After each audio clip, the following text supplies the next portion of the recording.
पावसाची पण अंदाज यावर्षी असा आहे की सरासरीपेक्षा जास्त पाऊस यावर्षी पडणार आहे।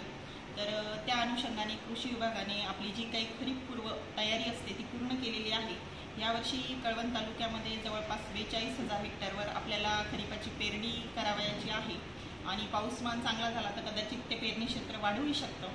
त्याकरता जे काही आवश्यक बियाणं आपल्याला लागणार आहे, खरीपामध्ये आपल्याकडे सोयाबीन आणि मक्याचा एरिया जास्तीत जास्त असतो, काही प्रमाणात भात आणि नागली पण केली जाते पश्चिम पट्ट्यामध्ये। तर त्याप्रमाणे आपण बियाण्यांची मागणी नोंदवून ते बियाणं उपलब्ध करून घेतलेलं आहे। तसेच खतांच्या बाबतीत पण ह्यावर्षी आपलं एक उत्तम प्रकारे आपण नियोजन केलेलं आहे। बफर स्टॉक पण आपण काही प्रमाणात ठेवलेला आहे। वेळेवर गरज पडल्यानंतर आपण तो पण बफर स्टॉक वरिष्ठ अधिकाऱ्यांमार्फत प्राप्त करून घेणार आहे। तर खरीप हंगामाच्या सुरुवातीला कृषी सेवा केंद्र चालवताना शेतकरी सेवार्थ हा लोगो तुम्ही जपा आणि आपले जे शेतकरी बांधव आहेत तालुक्यातले त्यांना जास्तीत जास्त दर्जेदार खतं, बी बियाणं आणि कीटकनाशकांचा पुरवठा तुम्ही करा। तसेच जे दुकानदार आपल्या नियमानुसार अधिकृत बियाणं किंवा खतं विकणार नाही किंवा जादा दराने खतं बियाणांची विक्री करतील तर त्यांच्यावर कृषी विभागामार्फत कडक कार्यवाही करण्यात येईल। याआधी पण सर्व दुकानदारांची आम्ही सभा घेतलेली आहे आणि त्यांना खरीपाच्या दृष्टीने आवश्यक त्या सूचना पण दिलेल्या आहे। तरी या निमित्ताने मी पुन्हा एकदा सर्वांना शेतकरी बांधवांना तसेच कृषी सेवा केंद्र संचालकांना सांगते की आपल्याला यावर्षी खरीप हंगाम अतिशय चांगल्या पद्धतीने त्याचं नियोजन करून तो पार पाडायचा आहे। तरी कोणतीही गोष्ट म्हणजे नियमाच्या विरुद्ध जाऊन ओव्हर रेटिंग, खतांच्या बाबतीत ओव्हर रेटिंग म्हणा किंवा बियाण्यांच्या बाबतीत बोगस बियाणे उपलब्ध करून देणे, या गोष्टी कोणीही करू नये।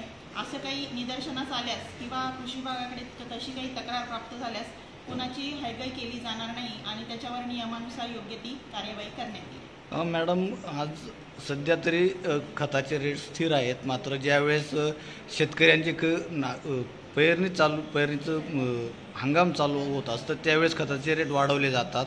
तर त्या वाढीव रेट दुकानदारांवरती कोणत्या स्वरूपात कारवाई केली जाईल, त्याच्यासाठी आपण काही हेल्पलाईन नंबर उपलब्ध करून देणार आहेत का? हो, बरोबर आहे। खतांचे जे काही रेट आहे ते यापूर्वी पेपरमधून आम्ही पब्लिश केलेले आहे, त्या दरानेच खतं घेणं आवश्यक आहे। तसेच शेतकऱ्यांनी MRP-पेक्षा जास्त दराने खते खरेदी करू नये किंवा जर कोणी तुम्हाला तसं विक्री करत असेल MRP-पेक्षा जास्त दराने तर कृषी विभागाला तात्काळ संपर्क करण्यात यावा। त्याकरता आपण तालुका तक्रार निवारण कक्ष पण स्थापन केलेला आहे। तसेच प्रत्येक दुकानामध्ये तालुका कृषी अधिकारी तसेच कृषी अधिकारी पंचायत समिती यांचा मोबाईल नंबर आम्ही लावण्यास सांगितलेला आहे। त्याप्रमाणे तशी काही केस आढळून आली तर तात्काळ कृषी विभागाला संपर्क करून तक्रार नोंदवावी आणि त्या पुढील जी काही उचित कार्यवाही ती कृषी विभागामार्फत आपले जे कृषी सेवक आहेत त्यांचे आमचे निदर्शन आलेलं आहे का आजपर्यंत एकही दुकानामध्ये त्यांचा मोबाईल नंबर लावण्यात आलेला नाही। कृषी सेवकांना आपण विविध कृषी सेवा केंद्र तपासणीसाठी दिलेली आहे, नेमून दिलेली आहे, अगदी त्यांच्या नावांसह ती ऑर्डर पण आहे।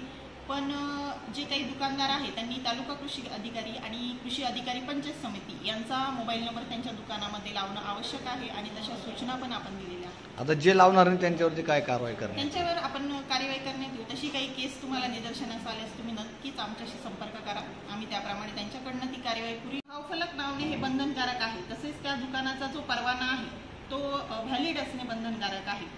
तर जवळपास एप्रिल आणि मे या 2 महिन्यांमध्ये आम्ही बऱ्याचशा दुकानांची तपासणी केलेली आहे।